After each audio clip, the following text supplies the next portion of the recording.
Long time तक ये सारी चीजें याद रहेगी और एग्जाम में जब सारे लॉजिक्स भूल जाओगे ना, तब बस यही है माउंट आबू के जो अभी अंबाजी में जो अंबामा जो विराजमान है ना, वही आपकी हेल्प करेंगे। कितने भी संदीप महेश्वरी के आप उनको वीडियो सुना दो, किसी भी मोटिवेटर के वीडियो सुना दो, आप लाइफ में सब कुछ करो, you can do it, you can do it. वो विवेक बिंद्रा वाला भी वीडियो दिखा दो, वो कुत्ता कभी भी नहीं उड़ता है, क्योंकि उसके पास ये चीज आपने समझ ली है। बोर्ड लेवल, गुडसेट लेवल को या नीट लेवल के सारे भी इस टाइप के क्वेश्चंस आप सॉल्व इजीली कर लेंगे। देखो ये भाई साहब हमारा एक कुंवारा, मुझे कोई रोके नहीं, मुझे कोई टोके नहीं, मेरी मर्जी। हाँ, वो गाना आपने सुना है, वो प्योर सॉल्वेंट को रिप्रेजेंट करता है। और सबसे पहले कॉलिगेटिव प्रॉपर्टी। अच्छा, ये वर्ड ही अपने आप में ऐसा है कि कुछ वर्ड्स ऐसे होते हैं, एज एग्जांपल वेपर प्रेशर।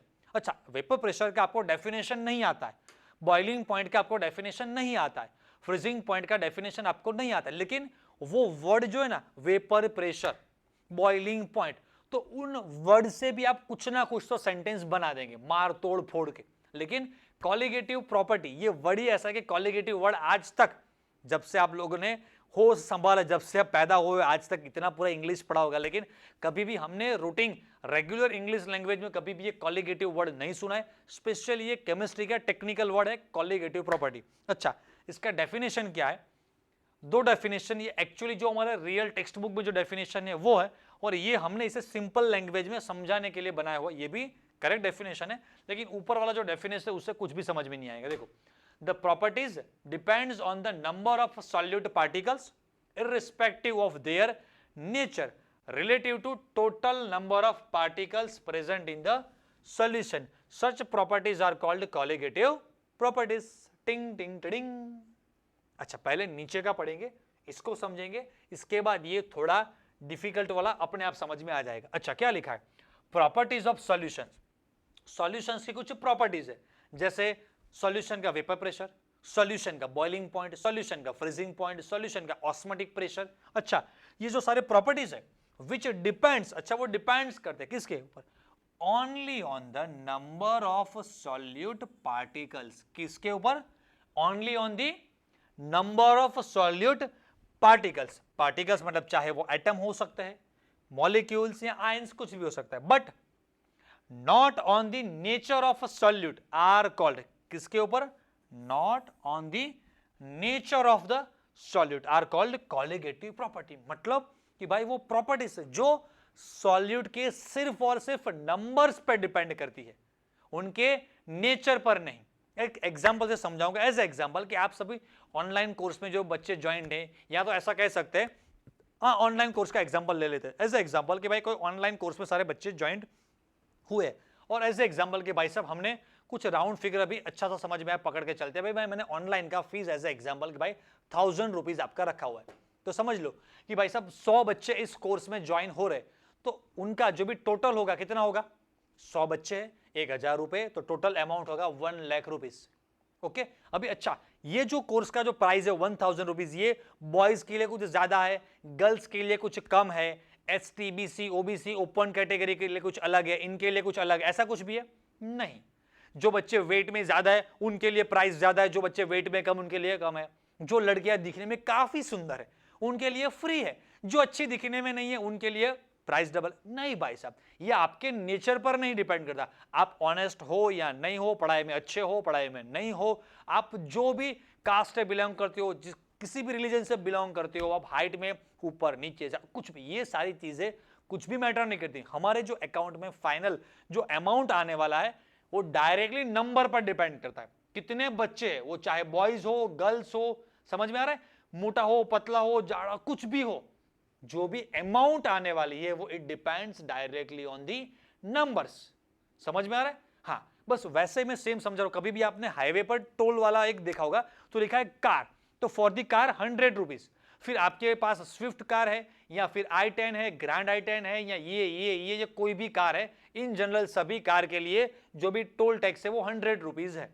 तो ये नंबर्स पर डिपेंड करता है कि भाई पूरे दिन में कितनी कार यहां से पास हो रही है, फिर किस कंपनी की कार है, छोटी कार है, बड़ी कार है, 4 पैसेंजर बैठे, 2 पैसेंजर बैठे, जो भी हो, depends only on the numbers.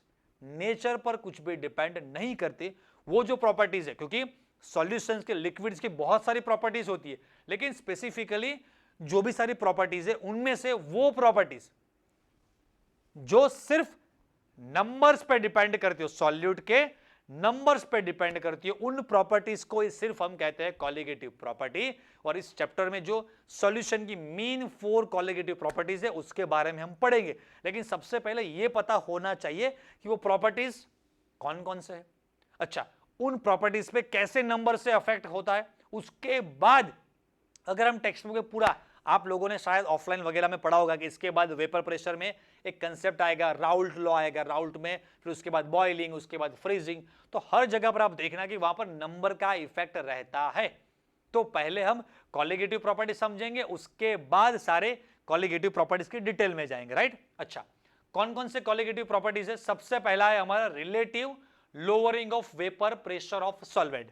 इसका क्या मतलब है मैं समझाता हूं धीरे धीरे। उसके बाद सेकंड नंबर पर है elevation of boiling point, depression of freezing point, and last one is the osmotic pressure of the solution। ये 4 कॉलिगेटिव प्रॉपर्टीज है। आपको पैम्पलेट में कॉलिगेटिव प्रॉपर्टी लिस्ट आउट सारी चीजें दी है। इनमें कुछ चीजें स्पेशली ऐसी है कि जो सारी चीजें हम, जो आपको थियरी पैम्पलेट हमने प्रोवाइड किया उसमें हम आपको नहीं देंगे, क्योंकि वो सारे कुछ चीजें मोनोपोली वाली होती है। तो चीजें हमने आपको निंजा नोट्स में दी है एंड कुछ चीजें हम आपको यहाँ पर क्लासरूम में लिखवाएंगे। ओके, चलो सबसे पहले ये जो सारी कॉलिगेटिव प्रॉपर्टी आपके पास है, डोंट वरी। अच्छा, इसको स्टेप बाय स्टेप, अभी ये जो भी हमारा ये सेशन होने वाला है, सभी में हम सभी का 2-5-10 मिनट 2-5 मिनट सभी का ऊपर से मेन क्रीम पार्ट समझेंगे कि भाई साहब ये relative lowering of vapour pressure क्या है, ये क्या है, ये क्या है, और कैसे सॉल्यूट के नंबर्स इन पर डिपेंड करते हैं, राइट। मतलब ये सारी प्रॉपर्टीज कैसे सॉल्यूट के नंबर्स पर डिपेंड करती है। हाँ, ये सारे टॉपिक्स पूरे हम डिटेल में पढ़ने वाले। ये सिर्फ वेपर प्रेशर जो टॉपिक है वो सिर्फ 2 लेक्चर वो चलेगा, पूरा एक लेक्चर बॉइलिंग चलेगा, पूरा एक लेक्चर फ्रीजिंग चलेगा, पूरा एक लेक्चर ऑस्मोटिक चलेगा।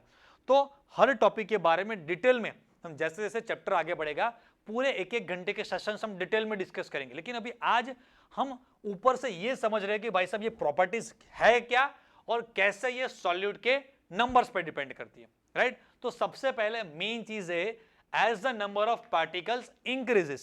अच्छा, ये सारी चीजें आपको निंजा नोट्स वाले पार्ट में ऑलरेडी दिया हुआ सर, राइट, यस, ओके। तो आपको लिखने की भी जरूरत नहीं, सब कुछ spoon feeding ready to use, बस आपको सिर्फ मुंह खोल के चबाना है, कुछ भी लिखने की भी ज्यादा जरूरत पड़ेगी नहीं। मस्त वाला कलरफुल कॉम्बिनेशन के साथ यहां पर जो सारी चीजें दिख रही उससे भी अच्छा वाला मस्त कलरफुल कॉम्बिनेशन आपको ऑलरेडी मिला हुआ है, राइट, ओके। चलो, तो as the number of particle increases, मतलब कि सॉल्यूट के नंबर ऑफ पार्टिकल्स इंक्रीज होते हैं। सिंपल कि भाई साहब आपने 1 ग्लास पानी में पहले सिर्फ आधा चम्मच आपने सॉल्ट ऐड किया, फिर उसके बाद फिर एक और आधा चम्मच, फिर और, तो आप जैसे जैसे सॉल्ट या तो शुगर कुछ भी धीरे धीरे धीरे धीरे आप ऐड कर रहे हो, तो नंबर ऑफ पार्टिकल्स जो भी सॉल्ट है या शुगर है या ग्लूकोज है, जो भी आप कंपाउंड ऐड कर रहे हो उसके नंबर्स, उनके पार्टिकल्स, उनके एटम्स, उनके मॉलिक्यूल्स क्या हो रहे, इंक्रीज हो रहे। तो ये सारे इफेक्ट हो गए, कैसे, हाउ, वो समझाता हूं। लेकिन as the number of particle increases, तो सबसे पहले वेपर प्रेशर डिक्रीज होता है, बॉइलिंग पॉइंट इंक्रीज होता है, फ्रीजिंग पॉइंट डिक्रीज होता है एंड ऑस्मोटिक प्रेशर इंक्रीज होता है। हाँ, जो बायो ग्रुप वाले बच्चे होंगे उनको ऑस्मोसिस वर्ड पता होगा, राइट। ऑस्मोटिक प्रेशर कुछ उससे रिलेटेड ही है, लेकिन धीरे धीरे फिर बाद में हम समझते हैं। सबसे पहले हम जाते हैं भाई साहब वेपर प्रेशर के ऊपर। देखो, नंबर ऑफ पार्टिकल्स इंक्रीज होते हैं तो ये वेपर प्रेशर वगैरह क्यों सारी चीजें इंक्रीज डिक्रीज क्यों होती है। सबसे पहले एक सिंपल से मैं मेरे एक डे टू डे लाइफ के एग्जांपल से समझाऊंगा। हर साल में बच्चों को इस एग्जांपल से समझाता हूं और मस्त वाली सारी चीजें बच्चों को मस्त बढ़िया से समझ में आ जाती है और आपको भी बहुत मजा आएगा। मैं मेरी कॉलेज लाइफ का एक एग्जाम्पल आपके साथ शेयर करता हूं। मैं जब फाइनल ईयर में कॉलेज में था उस वक्त हम 2-4-5 फ्रेंड, हाँ 5 फ्रेंड्स, हम यहाँ पर गुजरात में एक लोकेशन है माउंट आबू, तो हम माउंट आबू वहां पर जाने का हम लोगों ने प्लान किया। वो सारे मेरे जो दोस्त थे 3-4 लोग वो सारे जाने वाले थे, मैं नहीं जाने वाला था। जिस दिन वो लोग मॉर्निंग में निकलने वाले थे उसके एक दिन पहले रात को 9-10 बजे उन लोगों ने मुझे बोला कि भाई तू क्यों नहीं, तू भी चल। मुझे कन्विंस करने की कोशिश की, भाई चलना भाई ये करके, फिर मैं कन्विंस हो गया कि चलो भाई ओके चलते। अच्छा, जब मैं घर गया तब तक रात का समझ लो मतलब 11 o'clock कुछ हो चुका था, मम्मी पापा सब लोग सो गए थे, तो मैं भी अपने रूम में जाकर सो गया। सुबह मॉर्निंग में उठा, बैग पैक किया, नीचे आया, डायरेक्टली मम्मी को बोला कि मम्मी मैं मेरे दोस्तों के साथ जा रहा हूँ। तो मम्मी ने पूछा किन के साथ जा रहे हो, तो मैंने बताया कि ये मेरे सारे दोस्त थे। तो उनको पता था कि ये सारे ऑब्वियसली उनके अच्छे दोस्त थे और बहुत टाइम से ये लोग जाने का कुछ ना कुछ प्लान कर रहे थे। मम्मी ने बोला ओके जाओ कोई बात नहीं, हम लोग आबू गए, घूम के मस्त वापस आ गए। अच्छा, इसमें इसके साथ क्या सर आप आबू गए नहीं गए भाई, कॉलिगेटिव प्रॉपर्टी समझाओ ना। यस, इस एग्जाम्पल से ही आपको colligative property, number of particles increase होते तो क्या इफेक्ट होते वो सारी चीजें समझ में आएगी और लॉन्ग टाइम तक ये सारी चीजें याद रहेगी। और एग्जाम में जब सारे लॉजिक्स भूल जाओगे ना, तब बस यही है माउंट आबू के जो अभी अंबाजी में जो अंबामा जो विराजमान है ना, वही आपकी हेल्प करेंगी। तो देखो, ये जो मैंने एग्जाम्पल समझाया वो मेरी लाइफ का, जब मैं अनमैरिड था, अभी यार जॉब भी नहीं करता, अनमैरिड तो क्या कॉलेज लाइफ था, बिंदास। वहां पर मुझे किसी से कुछ भी नहीं पूछना है। मतलब कॉलेज में चलो सैटरडे संडे एक दिन नहीं गए जाएंगे, कुछ भी फर्क नहीं पड़ेगा। तो कॉलेज में पूछना ये मतलब उनसे लीव लेना कुछ जरूरी नहीं है। मम्मी पापा को कुछ कन्विंस करना जरूरी नहीं था। ना तो जॉब थी, ना तो वाइफ थी, ना तो बच्चे थे, कुछ भी नहीं था। मैं प्योर सॉल्वेंट फॉर्म में था, अकेला। समझ में आ रहा है? तो उस वक्त भाई साहब फटाफट फटाफट फटाफट मॉलिक्यूल्स वेपर में कन्वर्ट हो सकते हैं। यस, कन्वर्ट हो सकते, जैसे भी थोड़ा बहुत हिट करेंगे। मैं आपको आगे, yes, relative lowering of vapour pressure. Yes, ये देखो यहां पर एक पिक्चर दिखा आपको, प्योर सॉल्वेंट है और एक साथ में सॉल्यूशन दिखा। प्योर सॉल्वेंट मतलब ओनली वाटर मॉलिक्यूल्स है। यहां पर हम हिट करेंगे तो वाटर मॉलिक्यूल्स वेपर में कन्वर्ट हो रहे। सेम उसी वाटर में हमने एक ग्रीन कलर से आपको यहां पर शो किया गया है कि वहां पर हमने कोई सॉल्यूट ऐड किया। वो चाहे शुगर हो सकता है, सॉल्ट हो सकता है, ग्लूकोज या यूरिया, कुछ भी है। तो वो क्या करते हैं, वो पार्टिकल्स जो भी है सॉल्यूट के पार्टिकल्स, वो सॉल्वेंट मॉलिक्यूल्स को एक तरह का होल्ड करके रखते हैं। एक एग्जांपल से समझाऊंगा जो मैंने समझाया कि ये मैं जब कॉलेज लाइफ में था, तब जब मैं पिकनिक में गया था, ये सिचुएशन। और अभी आज की सिचुएशन समझ लो। आज रात को 9 बजे मेरा कोई फ्रेंड मुझे फोन करके बोलता है कि भाई साहब हम 3 दिन के लिए कल से आबू जाने वाले हैं और तुझे आना है। अच्छा, जैसे मुझे लगा अच्छा कल मुझे जाना है, तो सबसे पहले मेरे दिमाग में क्या आएगा, अच्छा समझ लो कि भाई साहब ये ऑफलाइन के जो भी 11th 12th के बैचेस है उनका मैं क्या सेटिंग करूंगा। फिर भी यार ऑनलाइन बैच अभी अभी हमने स्टार्ट किया है, तो ऑनलाइन वाले बैच का भी कुछ ना कुछ तो सेटिंग करना पड़ेगा। फिर मेरी अच्छा सभी मतलब अनमैरिड वाले सभी जाने वाले हैं, तो ऑब्वियसली सॉरी मतलब सब सिंगल जाने वाले, वाइफ को साथ नहीं ले जाना है। अरे यार मेरी वाइफ को क्या बोलूंगा, उसको मैं कैसे कन्विंस करूंगा। फिर समझ लो मैं कहीं और जगह पर, ऐसे अभी तो मैं करता नहीं, लेकिन कोई स्कूल में मैं अगर जॉब कर रहा हूं, अच्छा स्कूल से कैसे मुझे लीव मिलेगी। अच्छा मम्मी बीमार है तो उनको कहां पर मैं छोड़ूंगा, अगर मैंने होगा और मम्मी को कुछ हुआ तो। समझ लो कितनी सिचुएशंस मेरे साथ है। जब मैं कॉलेज लाइफ में था तब क्या था, मैं प्योर सॉल्वेंट, बस किसी पे डिपेंड नहीं, बंदा बस डायरेक्टली उड़ जाता है ना, जिंदगी ना मिलेगी दोबारा की तरह, बस अकेला बैचलर। और अभी मैं बैचलर कंडीशन में नहीं हूं। बहुत सारे सॉल्यूट मॉलिक्यूल्स मुझे होल्ड करके रखते, जो ये बेचारा सॉल्वेंट का मॉलिक्यूल है, इसे जल्दी वेपर में कन्वर्ट होना है, लेकिन ये जो सराउंडिंग सॉल्यूट मॉलिक्यूल्स है, इस सॉल्वेंट के मॉलिक्यूल्स को वेपर में कन्वर्ट इजीली नहीं होने देते हैं। समझ में आ रहा है एग्जांपल से? उस वक्त एक सिचुएशन समझ लो मेरी, कि मैं उस वक्त कितना इजीली घर से कहीं पर भी मुझे जाना है तो मैं जा सकता था। रात को मुझे मतलब कॉलेज लाइफ में अगर मैं 11 बजे घर पे वापस आता हूं, 12 बजे आता हूं, 1 बजे 2 बजे, तो कोई मुझे पूछने वाला, रोकने टोकने वाला नहीं था। और अभी मैं 11 बजे 12 बजे नहीं है भाई, मेरी वाइफ कहां पर हो, जल्दी घर आ जाओ, या तो कल भाई सुबह जॉब पर जाना है, या कल ये काम है, कल ये काम है, पूरे दिन ये क्लासेस लेकर यार इतने थक गए, 10 बजे तो सो जाते। मतलब जो सॉल्यूट पार्टिकल्स है वो मॉलिक्यूल्स को इजीली वेपर में कन्वर्ट नहीं होने देते।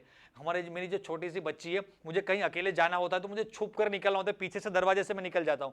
अगर उसने मुझे देख लिया, पप्पा नहीं मुझे आपके साथ आना है, तो it is a solute particles जो सॉल्वेंट मॉलिक्यूल्स को इजीली वेपर में कन्वर्ट नहीं होने देते। That's why as the number of solute particles increases, तो वेपर प्रेशर क्या होता है, डिक्रीज होता है। समझ लो मेरी कॉलेज लाइफ खत्म हो, उसके बाद सिर्फ मैं एक जॉब करता था, तो वहां पर सिर्फ एक जॉब ही है मेरे लिए। तो अगर मुझे कहीं पर जाना है तो सिर्फ एक जॉब का सेटिंग करना होता है। फिर उसके बाद समझ लो मेरा मैरिज हुआ तो 2, उसके बाद मैंने ऑफलाइन कोचिंग भी स्टार्ट की तो 3 हुए, उसके बाद मैंने ऑनलाइन कोचिंग स्टार्ट की तो 4 हुए। समझ लो एक बच्चा या बच्ची हुई तो एक 4-5, मम्मी अभी बीमार है। समझ लो, तो एक साथ मतलब जैसे जैसे सॉल्यूट पार्टिकल्स इंक्रीज हो रहे, तो इस सॉल्वेंट मॉलिक्यूल्स को यहां से निकलने के में बहुत ही ज्यादा हेक्टिक, इतना ज्यादा प्रॉब्लम्स होते हैं यार निकल। और समझ लो कि मुझे जाना ही है कुछ भी करके, नहीं भाई साहब इस सिचुएशन से मुझे जाना ही है तो जा सकते, nothing is impossible in this world, लेकिन उस चीज को करने के लिए मुझे एनर्जी भी बहुत ज्यादा लगेगी। यार ऑनलाइन का क्या सेटिंग करेंगे, ऑफलाइन का क्या सेटिंग करेंगे, मम्मी का क्या, मतलब इतना setting setting setting setting setting setting setting करके निकलना चाहूं तो निकल सकता हूं, लेकिन उसमें एनर्जी ज्यादा लगती है। तो ये चीज अभी याद रखना, अभी आगे मैं समझाऊंगा। तो सबसे पहला हमारा जो सेंटेंस था, ये सेंटेंस था वेपर प्रेशर क्या होता है, as the particles increases vapour pressure decreases, right. ये जो मैंने पिक्चर, दूसरा एक एग्जांपल हमारे बुक में दिया एज ए एग्जांपल, समझ लो, समझा रहा हूं मैं आपको कि भाई साहब यहां पर नीचे कोई एक मॉलिक्यूल है, समझ लो, इसको अगर हम हिट कर रहे हैं तो ये जो मॉलिक्यूल है इस खुद की एनर्जी इसके ऊपर वाले मॉलिक्यूल को ट्रांसफर करेगा। ये जो मॉलिक्यूल है, ये जो टॉप मोस्ट सरफेस पे जो मॉलिक्यूल है उसको एनर्जी ट्रांसफर करेगा, और ये मॉलिक्यूल हमारा जो टॉप मोस्ट वाला है वो वेपर में कन्वर्ट होगा, सही है। लेकिन यहां पर जो टोटल, यहां पर देखिए पूरा जो टोटल सरफेस है ना, प्योर सॉल्वेंट मॉलिक्यूल्स प्रेजेंट ऐसा नहीं है, यहां पर साथ साथ में बीच बीच में सॉल्यूट मॉलिक्यूल्स भी प्रेजेंट है, और वो ऐसे सॉल्यूट मॉलिक्यूल्स है जो वेपर में कन्वर्ट नहीं होते। सॉल्ट वेपर में कन्वर्ट नहीं होता, शुगर वेपर में कन्वर्ट नहीं होता, यूरिया, ग्लूकोज, ये सारे मॉलिक्यूल्स वेपर में कन्वर्ट नहीं होते। तो समझ लो कि यहां पर किसी मॉलिक्यूल के पास एनर्जी है, वो मॉलिक्यूल ऊपर के किसी मॉलिक्यूल को अपनी एनर्जी ट्रांसफर करता है सॉल्वेंट की। अच्छा, सॉल्वेंट का कलर में सेम कर देता हूं यहां पर ताकि आपको अच्छे से समझ में, अच्छा समझ लो, ये सॉल्वेंट मॉलिक्यूल है ब्लू वाला, फिर ये भी एक सॉल्वेंट मॉलिक्यूल है। अच्छा, और ये सॉल्वेंट मॉलिक्यूल फिर इस लाइट ग्रीन वाला जो भी हमारा सॉल्यूट मॉलिक्यूल है, इसे अगर वो एनर्जी ट्रांसफर करता है तो भाई साहब इसके पास है नहीं, तो कैसे उड़ेगा? समझ में आ रहा है? क्लियर है? आप किसी कुत्ते के बच्चे को एक पेड़ पर ले जाओ और वहां पर जाकर आप उसको मोटिवेट करते हो, सब कुछ लाइफ में आसान है, आप जो भी चाहो लाइफ में कर सकते हो। कितने भी संदीप महेश्वरी के आप उनको वीडियो सुना दो, किसी भी मोटिवेटर के वीडियो सुना दो, आप लाइफ में सब कुछ करो, you can do it, you can do it. वो विवेक बिंद्रा वाला भी वीडियो दिखा दो, वो कुत्ता कभी भी नहीं उड़ पाएगा, क्योंकि उसके पास उड़ने के लिए पंख नहीं है, विंग्स नहीं है। बस वैसे ही ये ऐसे मॉलिक्यूल है जो नॉन वॉलेटाइल है, मतलब कि भाई जो भी शुगर है, जो सॉल्ट है, जो ग्लूकोज है, वो कभी भी वेपर में कन्वर्ट नहीं होंगे। तो आपने जो भी मोटिवेशन लगाया, जो भी संदीप महेश्वरी के वीडियो दिखाए, जो विवेक बिंद्रा के वीडियो दिखाए, या जो भी कुछ भी मोटिवेशन डाला, सब कुछ बेकार, वेस्ट। कभी भी कुत्ता वहां से कूद के उड़ेगा नहीं। आप बोलोगे you can do it, life में आप चाहो तो सब कुछ हो सकता है। अच्छा, कुत्ता बोला कैसे मैं उड़ूंगा, चल उड़ा के, तू उड़ के दिखा पहले। तो वो अगर कुत्ता हमें बोलेगा कि पहले तू उड़ के दिखा, तो अगर तुम खुद को मोटिवेट करके उड़ सको, नहीं भाई हम उड़ नहीं सकते, because we all are non volatiles, हम वेपर में मतलब कि जो भी बकवास की गई, जो भी सारा मोटिवेशन दिया, सब कुछ बर्बाद, वेस्ट। बस वैसे ही यहां पर यह प्रॉब्लम होता है कि सरफेस पर समझ लो कि 10 में से 4 या 5 जो भी मॉलिक्यूल्स है वो सॉल्यूट के हैं, जो वेपर में कन्वर्ट नहीं होने वाले। तो जो आपने एनर्जी ट्रांसफर की थी वो एनर्जी वेस्ट चली गई। मतलब कि यहां पर जितना जल्दी जल्दी इजीली जितने भी मॉलिक्यूल्स यहां मतलब सरफेस से लिक्विड में, सॉरी लिक्विड से वेपर में कन्वर्ट हो गए, इतना जल्दी यहां पर मॉलिक्यूल्स कन्वर्ट नहीं हो गए। यहां पर पिक्चर से आपको समझाने की कोशिश की गई। देखो यहां पर 8-10 ऐसे मॉलिक्यूल्स यहां पर वेपर में दिखाए, यहां पर सिर्फ 2-4 है। तो ये भाई साहब हमारा एक कुंवारा, आपने वो सॉन्ग सुना ना, बस वैसे ही भाई साहब ये हमारा अनमैरिड सिंगल वाला है, प्योर सॉल्वेंट फॉर्म में, राइट। मुझे कोई रोके नहीं, मुझे कोई टोके नहीं, मेरी मर्जी, हाँ वो गाना आपने सुना है, वो प्योर सॉल्वेंट को रिप्रेजेंट करता है। और ये क्या, सॉल्यूशन। क्लियर? तो अभी मैं किस फॉर्म में हूं, सॉल्यूशन के फॉर्म में। तो सॉल्यूशन के फॉर्म में ये सॉल्वेंट इजीली वेपर में कन्वर्ट नहीं हो सकता है। ओके, चलो। अच्छा, अभी देखो कुछ आपको समझाने के लिए कुछ पिक्चर्स मैंने आपको दिखाए। वीकेंड का टाइम है तो भाई साहब ये जो है कह सकते हैं कि ये सॉल्वेंट है, यस बैचलर है, they are doing party. And in weekend अगर मैरिड है तो वो बेचारे बच्चे को लेकर, वाइफ को लेकर जू देखने जा रहे। तो दिस इज द क्या है, सॉल्यूशन। क्लियर है? सारे पिक्चर्स आपको अच्छे से समझ में आएगा। हाँ ये देखो, ये भी हमारा सॉल्वेंट फॉर्म में है, बैचलर, यस डूइंग वर्कआउट, और ये भी वर्कआउट करा, लेकिन ये सब कुछ मार्केट से सामान लेने गया है भाई साहब हमारा ये। तो this is the solution life. Okay, ये आपका सॉल्वेंट वाला लाइफ, ये आपका सॉल्यूशन, आपका नहीं मेरा, ये मेरा सॉल्वेंट वाला लाइफ और ये मेरा सॉल्यूशन वाला लाइफ। तो इन जनरल अभी कंक्लूजन तो हमारा क्या हो गया, देखो अभी थोड़ा बॉइलिंग वगैरह में देखते हैं, फिर बाद में इस टॉपिक पर आते हैं। अच्छा, अभी बॉइलिंग के बारे में बात करेंगे। तो ये तो समझ में आ गया सभी बच्चों को, ये समझ में आ गया होगा। इसके बाद अगर बॉइलिंग पॉइंट क्या कर रहे, तो as the number of particle increases, boiling point sorry boiling vapour pressure decreases, boiling point increases. मैंने अभी बताया कि भाई साहब सॉल्वेंट को बहुत सारे सॉल्यूट मॉलिक्यूल्स ने पकड़ के रखा हुआ है, अभी सॉल्वेंट मॉलिक्यूल को वेपर में कन्वर्ट होना ही होना है, बस करना ही करना है। तो नथिंग इज इम्पॉसिबल। वो मॉलिक्यूल जो बहुत सारे सॉल्यूट से गिरा पड़ा हुआ है, तो वो अगर चाहे तो वेपर में कन्वर्ट हो सकता है, लेकिन उसके लिए एनर्जी बहुत ज्यादा लगेगी। उस वक्त जब सॉल्वेंट लाइफ में थे हम, उस वक्त कुछ भी एनर्जी नहीं लगी थी। भाई साहब ये सोचा कि कल जाना है तो निकल गए, अभी इतनी ज्यादा एनर्जी लगेगी, वाइफ को क्या समझाऊंगा, ऑफिस में क्या बोलूंगा, क्लास में क्या बताऊंगा, ऑफलाइन वाले बच्चों को क्या बताऊंगा, मम्मी को क्या बताऊंगा। समझ में आ रहा है?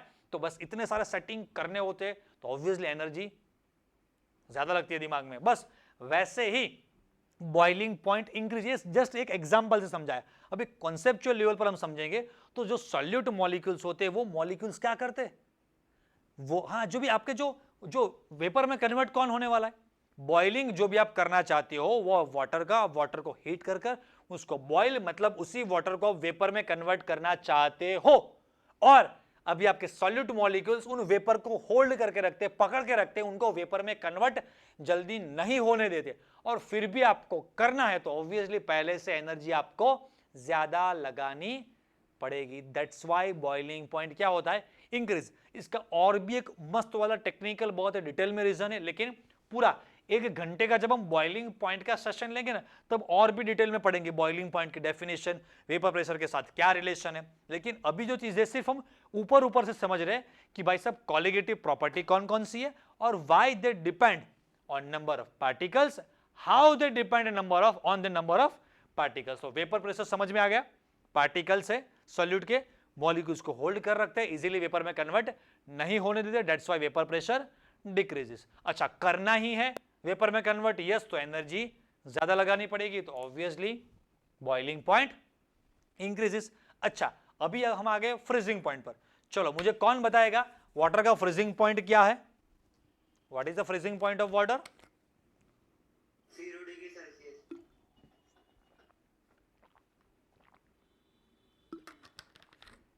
सही है, वाटर का फ्रीजिंग पॉइंट है 0 डिग्री सेल्सियस। अच्छा अभी आप लोगों ने कभी ऐसा देखा होगा, हम पूरा डिटेल में मस्त वाली चीजें सारी डिटेल में, और जब ये टॉपिक आएगा पूरा डिटेल में पढ़ेंगे सारी चीजें, एनिमेशन, डेमोस्ट्रेशन, सब कुछ डिटेल में करेंगे, देखेंगे।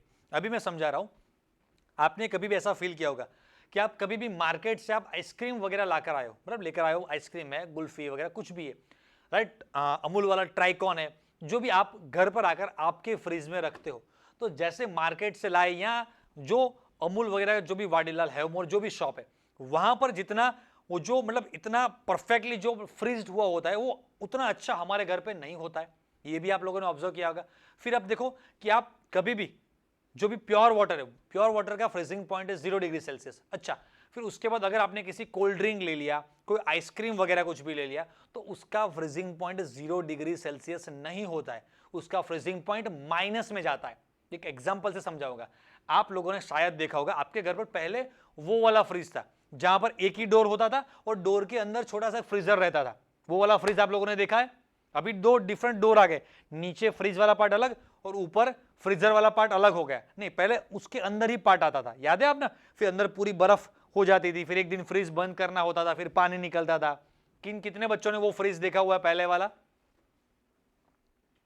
सारे अमीर घर की औलाद है सारे। अच्छा एक बच्चे ने देखा है, सारे अमीर वाले औलाद है भाई, और बोल रहे कि ऑनलाइन का प्राइस ज्यादा है, हम एफर्ड नहीं कर सकते। अच्छा एक बच्चा बोल रहा था कि सर जो बच्चे इस प्राइस को एफोर्ड नहीं कर सकते उनके लिए फ्री कर दो। अरे भाई एफोर्ड वर्ड, अभी इसमें एफोर्ड वर्ड आ गया। अच्छा चलो तो वो वाला फ्रिज आप लोगों ने भी देखा होगा, मैंने भी देखा है, मेरे घर पर भी पहले जब हम छोटे थे तो वो वाला फ्रिज हमारे घर पे था। जब हम मार्केट से आइसक्रीम या ट्राइकॉन या कुछ भी, या स्पेशली वो एक गुल्फी होती थी, उसका नेम क्या था, फ्रोस्टिक जैसा ही कुछ है, चोकोबार, हाँ, जब मार्केट से लाकर फ्रीज में रखा और हमने बहुत ही मतलब जो उसके साथ, अच्छा आज अभी चोकोबार खाएंगे, आइसक्रीम खाएंगे, जैसे ही फ्रीज से उसको निकाला, मतलब पूरा इतना इतना जो एक्चुअली में जो मार्केट से जैसे लाए थे वो जो पूरा जिसे मस्त तरह से वो जैसे फ्रीज हुआ था, इतना अच्छा फ्रीज नहीं होता, थोड़ा मेल्ट, कुछ जेली टाइप का पेस्ट जैसा हो गया था, क्योंकि हमारे उस फ्रीज के अंदर maximum lowest to lowest temperature कितना था, 0 डिग्री सेल्सियस। कितना?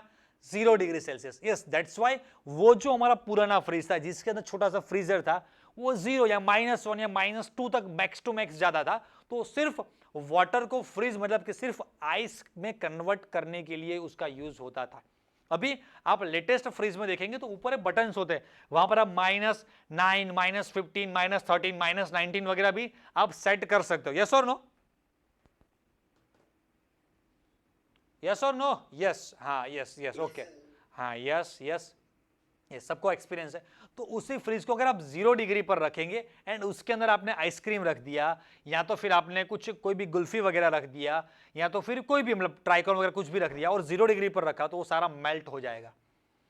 उसको मस्त वाला रखने के लिए आपको -9, -10, समर सीजन है तो -13, -19 वगैरह जो भी ज्यादा माइनस में टेम्परेचर है तो वो रखना पड़ेगा। इसका मतलब ये हुआ कि अगर प्योर वाटर है तो इसका फ्रीजिंग पॉइंट 0 डिग्री सेल्सियस है, लेकिन उसी वाटर के अंदर कोई भी सॉल्यूट, कोई मिक्सचर, कोई सॉल्यूशन है, आइसक्रीम एक टाइप का सॉल्यूशन ही है, राइट? तो सॉल्यूशन को अगर हम फ्रीज में रखते हैं तो इसका फ्रीजिंग पॉइंट 0 डिग्री सेल्सियस नहीं है, वो 0 डिग्री सेल्सियस पर फ्रीज नहीं होता है, आपको बहुत ही ज्यादा टेम्परेचर नीचे माइनस में ले जाना पड़ेगा। हाँ, इसका ऑलरेडी हमारी ये जो क्रिएटिव केमिस्ट्री जो चैनल है, हम वो सारी चीजें भी बाद में आपको दिखाएंगे, लेकिन किसी भी बच्चे को देखना है तो हमारी क्रिएटिव केमिस्ट्री चैनल पर एक हमने वीडियो अपलोड करके रखा हुआ है फ्रीजिंग पॉइंट एक्सपेरिमेंट करके। तो पूरा 2 घंटे का, मतलब पूरा एक्सपेरिमेंट 2 घंटे का, उसको हमने 10 मिनट में उसको बीच बीच में से मेन चीजें काट कूट करके आपको एक मस्त वाला वीडियो बना के रखा हुआ है। तो वो वीडियो क्रिएटिव केमिस्ट्री हमारी ये जो चैनल, इस पर आप देखना कि वहां पर हमने फ्रीजर में एक ग्लास में हमने प्योर वाटर लिया, फिर दूसरे ग्लास में हमने सॉल्ट लिया, फिर शुगर लिया, फिर एक में मिल्क लिया हुआ है। तो आपको समझ में आएगा कि 1 घंटे के बाद, 2 घंटे के बाद जो प्योर वाटर है ना वो फ्रीज हो चुका है, लेकिन जो सारे सॉल्यूशंस है, सॉल्ट वाला solution, sugar solution, milk is also one kind of A solution, तो उनमें जितना perfect ice formation pure water में हुआ है उतना परफेक्ट आइस फॉर्मेशन अभी स्टार्ट भी नहीं हुआ, या पार्शियली सिर्फ आइस फॉर्मेशन हुआ है, बिकॉज दे आर सॉल्यूशन।